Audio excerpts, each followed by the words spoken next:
अब हम पढ़ते हैं सूत्र स्थान प्रथम अध्याय। सूत्र स्थान के प्रथम अध्याय का इसमें सबसे पहला क्वेश्चन होता है, आद्य उपदेष्टा कौन है चरक के? तो आत्रेय पुनर्वसु। तो इसमें जो है प्रथम अध्याय दीर्घजीवितम अध्याय है और सुश्रुत का जो है वेदोत्पत्ति अध्याय है और अष्टांग हृदय और संग्रह का ईशकाम्य अध्याय है। सूत्र स्थान को श्लोक स्थान भी कहा जाता है और सूत्र अथा तो दीर्घजीवितम अध्याय व्याख्या शाम है। तो इसमें क्या है कि 8 पद होते हैं और ये गुरु सूत्र होता है। इति स्मा भगवान आत्रेय, ये जो प्रति संस्कर्ता सूत्र होता है, इसमें प्रथम अध्याय में 140 श्लोक हैं। इसके बाद यहाँ पे चतुष्टय का वर्णन किया गया है।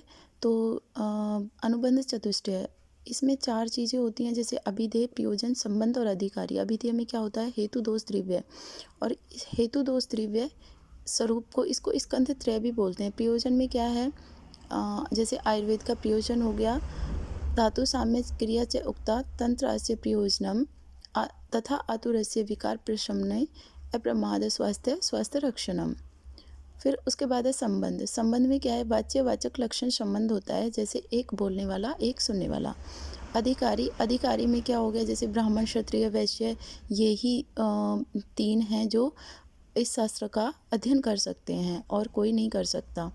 तो गुरु सूत्र जो है, इसमें 4 प्रकार के सूत्र बताए थे। तो उसमें गुरु सूत्र, शिष्य सूत्र, प्रतिसंस्कृति सूत्र और एकय सूत्र, इनका वर्णन किया गया है। इसके बाद इसमें चतुष्क का वर्णन किया गया है। चतुष्क कितने होते हैं और कहाँ इसका वर्णन किया गया है? चतुष्क का वर्णन जो है प्रथम अध्याय सूत्र स्थान के में किया गया है। इसमें भैंस चतुष्क, भैंस नहीं करियास, भैंस चतुष्क, स्वास्थ्य चतुष्क, निर्देश चतुष्क, कल्पना चतुष्क, रोग चतुष्क, योजना चतुष्क, अनुपान चतुष्क और संग्रह द्वय। तो चतुष्क इसमें 7 होते हैं, बाकी 8वां जो है संग्रह द्वय होता है। के बाद आ जाते हैं आयुर्वेद अवतरण पे। तो आयुर्वेद अवतरण में क्या है कि ब्रह्मणा ही यथा प्रोक्ता आयुर्वेदम प्रजापति जगृह निखिलेन आदा वस्विनो तु पुनस्ततः अस्मिभ्यां भगवान शक्र प्रतिपदेह केवलम ऋषि प्रोक्ता भरद्वाज तस्मात् शक्र उपागमत। तो इसमें क्या होता है कि जैसे ब्रह्मा ने जो है आयुर्वेद अवतरण का उपदेश किया था और उसके बाद जो है दक्ष प्रजापति ने उनसे वो ज्ञान प्राप्त किया। उसके बाद अश्विनों ने दक्ष प्रजापति से किया, दक्ष प्रजापति से वैसा ही फिर जो है भगवान इंद्र ने जो है प्राप्त किया। और उसके बाद ऋषियों के कहने पर भरद्वाज जो है इंद्र के पास आयुर्वेद का ज्ञान प्राप्त करने के लिए गए। इसके बाद है श्लोक नंबर 6 और 7। विघ्नीभूता यदा रोगा प्रादुर्भूत शरीरी नाम तपोपवास अध्ययन ब्रह्मचर्य व्रतायुषाम। तो इसमें जो है ये बताया गया है कि जो ऋषि थे वो क्यों हिमालय पर्वत पर एकत्रित हुए थे, क्योंकि उसमें क्या था कि जब लोग बीमार रहने लगे थे, ग्रामवासी जो है बीमार रहने लगे थे, रोग उनको होने लगे थे, तो उनकी निवारण के लिए वो उन्होंने जो है एकत्रित होना अनिवार्य समझा। तो विघ्न भूता यदा रोगा प्रादुर्भूत शरीरिणाम तप उपवास अध्ययन ब्रह्मचर्य व्रतायुषाम तदा भूतेष्वनुक्रोशम पुरस्कृत्य महर्षि समिता पुण्य कर्माणां पार्श्वे हिमवते सुवे। तो यहाँ एक क्वेश्चन होता है कि इसमें टोटल ऋषि कितने थे? टोटल ऋषि जो है 64 थे और यह कृत युग के अंत में ये जो है सभा हुई थी। श्लोक नंबर 15-16, इसका जो है संदर्भ के रूप में पूछा जा सकता है। धर्म अर्थ काम मोक्षाणाम आरोग्य मूलम उत्तमम रोगस्तस्य प्रहर्तार श्रेयसो जीवितस्य च। तो इस कोटेशन को याद रखना है कि ये सूत्र स्थान के प्रथम अध्याय में है। अब यहाँ पर 18, 19, 20, 21, 22, 23 श्लोक में जो है इंद्र के पर्याय बताए गए हैं। सहस्त्राक्ष भवनम शचीपति बलहंतारा सुरेश्वरम अमर प्रभो सतक्रतु, ये इंद्र के पर्याय बताए गए हैं, इनको याद रखना है। उसके बाद है 24 श्लोक, त्रिसूत्र आयुर्वेद का स्वरूप हेतुलिंगौषध ज्ञानम स्वास्थ्य अतुर्प्राणम त्रिसूत्रम शाश्वतम पुण्यम बुबोधे यम पितामह। तो ये बहुत इंपॉर्टेंट कोटेशन है। अब श्लोक नंबर 25, सो अनंत पारम त्रिस्कंदम आयुर्वेदम महामथि यथावत चिरात सर्व बुबुदे तन्मना मुनि। तो सोनंत पार, इसमें बताया गया है कि जो बुद्धिमान भरद्वाज मुनि थे, उन्होंने पूरे मन से सो अनंत पार, जिसका कोई अंत नहीं है, कोई आदि नहीं है, त्रिस्कंदम आयुर्वेदम, त्रिस्कंद आयुर्वेद यानी कि हेतुलिंग औषध युक्त जो आयुर्वेद था उसका संपूर्ण रूप से महामति यानी कि बुद्धिमानी से पूर्ण रूप से जो है आयुर्वेद का ज्ञान प्राप्त कर लिया।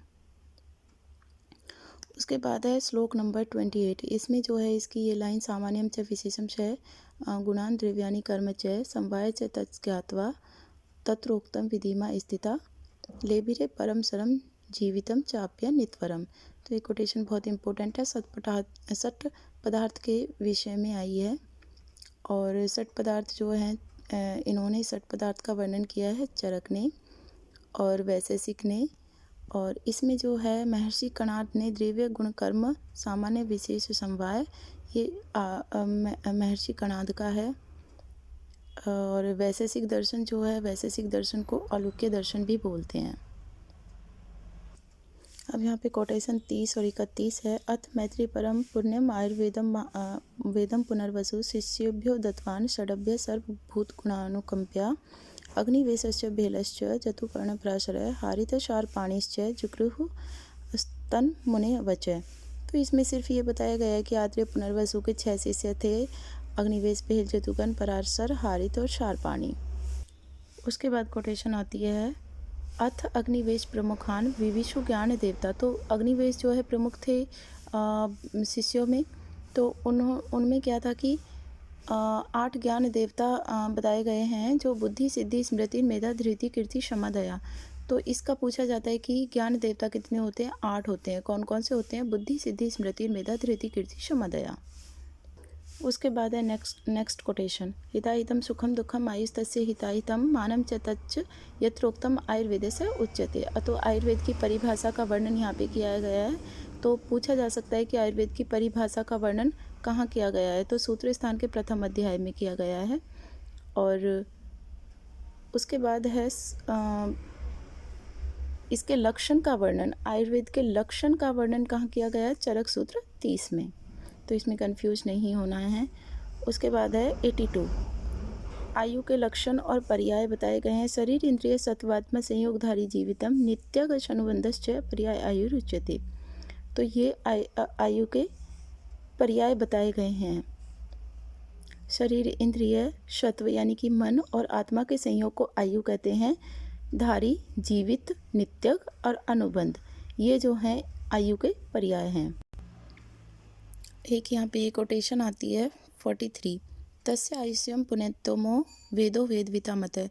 तो ये लाइन रख के पूछा जा सकता है कि ये जो है रेफरेंस पर्पस से ये कहाँ पे दी गई है। तो ये प्रथम अध्याय में है चरक सूत्र स्थान के। यहाँ ये कोटेशन दी हुई है 44 सर्वदा सर्वभावनम सामान्यम वृद्धि कारणम ह्रास हेतु विशेषस्य प्रवृत्ति रूपश्यतु। तो सदा सभी भावों की वृद्धि करने वाला सामान्य होता है और ह्रास हेतु विशेषस्य और ह्रास का कारण जो है विशेष होता है। तो ये बहुत इंपॉर्टेंट कोटेशन है, पूछा जा सकता है, रेफरेंस पर्पस से भी पूछा जा सकता है। और सर्वदा सर्वभावा नाम करके ऐसे कोटेशन दे देंगे और आगे जो है डैश डैश करके पूछा जा सकता है। बीच में सामान्य वृद्धि कारणम देके सामान्य को डैश डैश किया जा सकता है। वैसे ही नेक्स्ट लाइन को भी ह्रास हेतु विशेषस्य, इनमें से किसी भी एक को डैश कर दिया जाएगा और बाकी का पूछ लिया जाएगा। अब एक ये कोटेशन है यहाँ पे सामान्यम एकत्वकरम विशेषस्तु पृथकत्वकृत तुल्यार्थ ही सामान्यम विशेषस्तु विपर्य। तो इसमें मैंने लिखा हुआ है सामान्यम एकत्वकरम जो है ये गुण सामान्य है, विशेषस्तु पृथकत्वकृत, पृथक करने वाला जो है गुण विशेष होता है, विशेष गुण की वजह से ही वो अलग करता है। तुल्यार्थ ही सामान्यम विशेषस्तु विपर्य।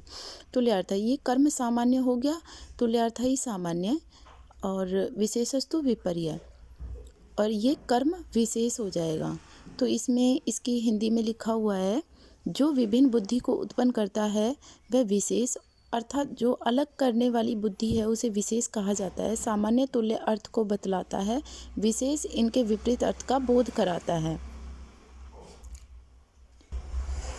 तो ये बहुत ही इम्पोर्टेंट कोटेशन है, इसलिए इसको याद कर लेना जरूरी है।